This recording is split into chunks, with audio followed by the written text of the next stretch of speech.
उत्तर प्रदेश के एक छोटे से गांव नैनागढ़ में एक पुराना कुआं था जिसे लोग काला कुआं कहते थे। कहते हैं वहां रात में अजीब अजीब आवाजें आती थीं। गांव वाले मानते थे कि वह कुआं श्रापित है और जो भी उसमें झांकता है कभी वापस नहीं आता।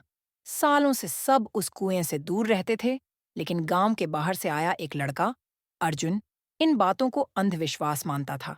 वह पढ़ा लिखा था और कहता, भूत वूत कुछ नहीं होते, ये सब मन की बातें हैं। एक दिन अर्जुन ने अपने दो दोस्तों, दीपक और नीरज, को कहा, आज रात हम काले कुएं के पास चलेंगे और सबूत लाएंगे कि ये सब झूठ है। दोस्तों ने डरते डरते हाँ कर दी। रात के ठीक 12 बजे तीनों टॉर्च लेकर कुएं के पास पहुंचे। चारों ओर सन्नाटा था, केवल झींगुरों की आवाजें सुनाई दे रही थीं। अर्जुन ने कैमरा निकाला और कुएं में झांकने लगा। तभी एक ठंडी हवा का झोंका आया और दीपक को ऐसा महसूस हुआ जैसे किसी ने उसका हाथ पकड़ा। वह चिल्लाया, कुछ है यहाँ। लेकिन अर्जुन हंसते हुए बोला, डरपोक मत बनो।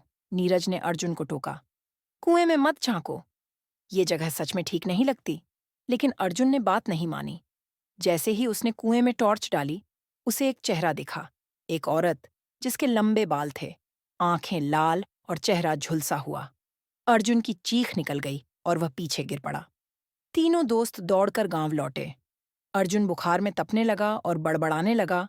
उसने कहा, मैं उसका अपराधी हूं, मैंने उसकी जिंदगी छीनी, पर मैंने तो कुछ नहीं किया। गांव के बुजुर्गों को जब पता चला तो वे समझ गए कि यह काली रानी की आत्मा थी।